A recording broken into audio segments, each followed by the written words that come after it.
पंजाब की खबर आपको बताता हूं। पंजाब में जो गुटबाजी चल रही है, तमाम कोशिश के बावजूद चरणजीत सिंह चन्नी नहीं माने हैं और ना भूपेश बघेल से उनकी कोई मुलाकात हो पाई। जो प्रभारी हैं, आज 5वां दिन है उनका पंजाब में। चन्नी गुट से एक आदमी उनसे मिलने के लिए नहीं गया है। खबर यह चल रही है कि आज या कल में मुलाकात हो सकती है। मैं आज या कल इसलिए कह रहा हूं कि पहले खबर थी कि आज मिलेंगे भूपेश बघेल से चन्नी, खबर अब आ रही है कि शायद कल मिलेंगे। लेकिन उनकी एक शर्त है। शर्त यह है कि मिल तो हम लें भूपेश बघेल से। भूपेश बघेल को मतलब सीधे आप समझिए राहुल गांधी का नॉमिनी मान लीजिए वहां पर। ये हमारा प्रतिनिधि है, इससे बोलो जो बोल रहा है। दिल्ली आए थे राहुल गांधी से मिलने के लिए, राहुल गांधी अवेलेबल नहीं है। उन्होंने कहा वडिंग साहब नहीं होंगे इस मीटिंग में, केवल 3 लोग मिलेंगे, जिसमें चन्नी जी, सुखजिंदर रंधावा और भूपेश बघेल। ये इन 3 लोगों की मीटिंग हो तो चन्नी मिलने के लिए तैयार है। कल उन्होंने तीसरी मीटिंग की थी अपने ग्रुप की, राणा गुरजीत एक उनके एमएलए उनके घर पर। इसमें सुखजिंदर रंधावा, परगट सिंह, वीरेंद्र सिंह ढिल्लों, कई नेता उसके अंदर आए थे। और उसमें यह तय हुआ कि पार्टी हाईकमान के सामने पंजाब कांग्रेस के अध्यक्ष अमरिंदर राजा वडिंग को हटाने की मांग फिर से की जाएगी और इससे कम पर कुछ हमें मंजूर नहीं है। लेकिन चूंकि अब दिल्ली में आए तो कोई किसी से मिल नहीं पाए वो लोग, तो अब मिलके हार के उनको भी पीछे हटना पड़ रहा है कि हम भूपेश बघेल से मिल लेंगे चलिए, लेकिन शर्तों के साथ मिल रहे हैं कि वडिंग उसमें नहीं होंगे और अपनी मांग दोहराएंगे उसमें बस केवल कि ये आदमी हमको नहीं चलेगा, बाकी इसके बाद आपको जो करना है कर लो। सर, ये तो मुझे तो लग रहा है कि चन्नी साहब वहाँ तक पहुँच गए जहाँ से अब उनके वापसी की संभावनाएं कम हैं। अब वो इस तर्क को ज़्यादा मजबूत करना चाहते हैं कि देखिए हम कह रहे थे, आपने नहीं सुना, हम तो रहना चाहते थे कांग्रेस में, ये सब बातें हैं। और भूपेश बघेल साहब ने कह ही दिया है कि वे गुड्डे गुड़ियों का खेल नहीं है, तो उन्होंने आला कमान का जो रुख है या राय है वो बता दिया। लेकिन मैं ये मान के चलता हूँ कि जो भी बयान होता है वो पुरी साहब को छोड़ दें, बाकी सब लोग बदलते भी रहते हैं।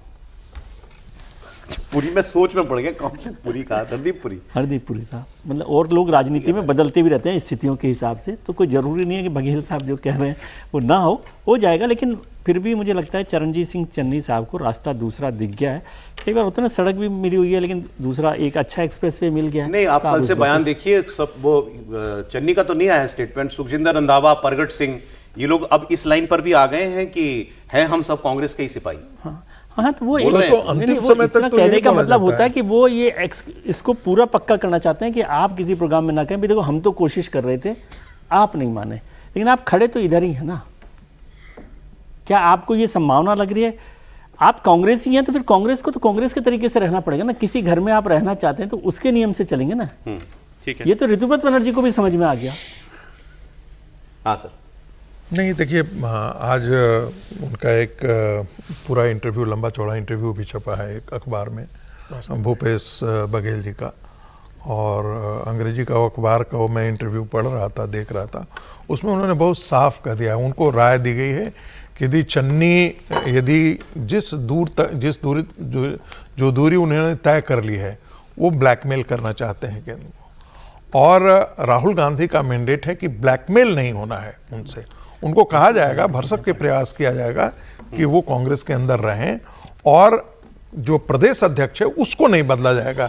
उस इंटरव्यू में आज भी ये दोहराया गया है कि भाई बातचीत तो हम करने के लिए तैयार हैं उनसे, सारी बातें करने के लिए। तो आए तो सही है, कांग्रेस पार्टी ने आए तो सही, वो मैसेज का भी जवाब नहीं दे रहे हैं। समीर जी, एक खबर आप बता दीजिए कुछ अंदर की। भूपेश बघेल ने 2-3 इंटरव्यूज दिए, दैनिक भास्कर को भी दिया और पंजाब के 2 लीडिंग पंजाबी अखबार चैनल को दिया, और बड़ी इंटरेस्टिंग बात बोली। उनसे पूछा गया कि पार्टी डैमेज कंट्रोल में जुटी है क्या, तो उन्होंने कहा कि भाई पार्टी को डैमेज ही नहीं हुआ तो डैमेज कंट्रोल क्या करें, पार्टी में तो सामान्य बात है। हमारे विधायक और सांसद इस तरीके से बात पार्टी फोरम में रखते रहते हैं और हम उन सबकी भावनाओं का सम्मान करते हैं। मतलब भूपेश बघेल का ये कह रहा था कि इस तरीके से जो केंद्रीय नेतृत्व के जो डिसीजन होते हैं उसके खिलाफ लगातार पार्टी में आवाज उठती रहती है तमाम सांसद, समीर जी, और ये बहुत सामान्य है। मजेदार बात है कि ये सवाल किया गया कि भाई ऐसा डिमांड है, तो कहा हमने तो नहीं सुना है, ये तो आप हमको बोले पार्टी की सामान्य प्रक्रिया है। लेकिन उन्होंने एक बात भी स्पष्ट कर दी है कि भूपेश बघेल जो बोल रहे हैं वो राहुल गांधी की लाइन है कि ब्लैकमेल नहीं होना, किसी से मत दबना। और उन्होंने बड़ा इंटरेस्टिंग जवाब दिया इसके बाद। उन्होंने कहा मैं तो छत्तीसगढ़ का मुख्यमंत्री रहा हूं, हमारे भी तो कितने मतभेद थे, कीर्ति पार्टी नेता थी, तो उस समय पार्टी टूटी। तो पत्रकार ने पूछा कि सर परिणाम क्या आया, तो फिर कुछ नहीं बोला, फिर वो पंजाब पर लौट कर आ गए। एक लाइन में हमारे यहाँ अवधि में कहावत है, दम बना रहे घर चुवत रहे। मतलब बारिश में पानी गिर रहा है लेकिन बाहर निकल के कोई दिक्कत थोड़ी ना है, वही हो रहा है।